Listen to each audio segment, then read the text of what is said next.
Magandang umaga o good morning mga kaparmers. Nasa 6 in the morning mga kaparmers. Ang ganda ng sikat ng araw yan.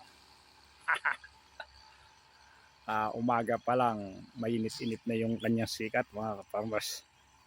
Eto mga kaparmers, nagpapabungkal na ako para itong tangkay o dayami ng mais ay maging fertilizer sa ating palay. Pag kasi ito'y nalusaw, ay magiging pataba o fertilizer sa ating palay mga kaparmers.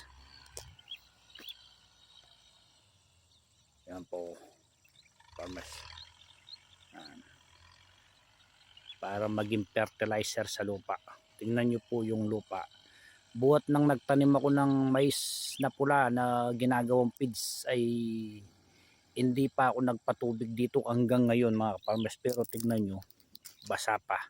Dahil kasi itong katabi ko dito, nagtanim itong mga ito ay palay. Yan, palay yung itinanim.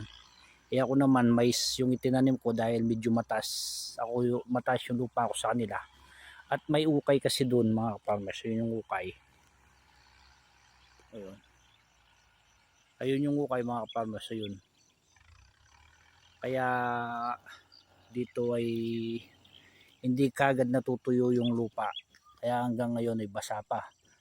Kung hindi lang ako abutin ng tagulan dito ay tataniman ko pa ito ng mais na puti dahil pwede pa sana kaso baka maabutan lang ako ng ulan dahil ano na, magjujun na, ano na ngayon, May 10 na ba tayo ngayon o May 11 na, May 14 na ngayon mga farmers, May 14 na pala.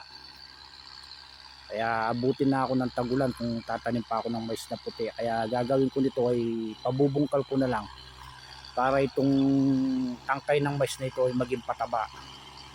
Sa susunod na magtatanim ako ng palay mga farmers. Ito yung aking masipag na nagbubungkal.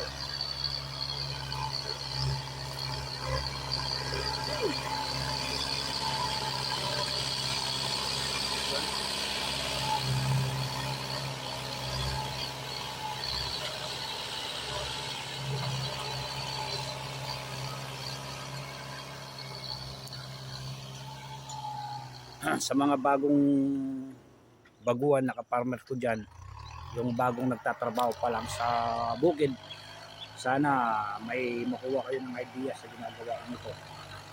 Sana subukan nyo sa inyong mga lupa kung ano yung resulta, dahil ako ay nasubukan ko, ginagawa ko pag ma-harvest ako ng mais, pinapubungkal ko kagad para maging pataba yung pinag-iikan ng mais sa palay farmers. Yun lang mga farmers. Magandang umaga po sa atin lang. Bye.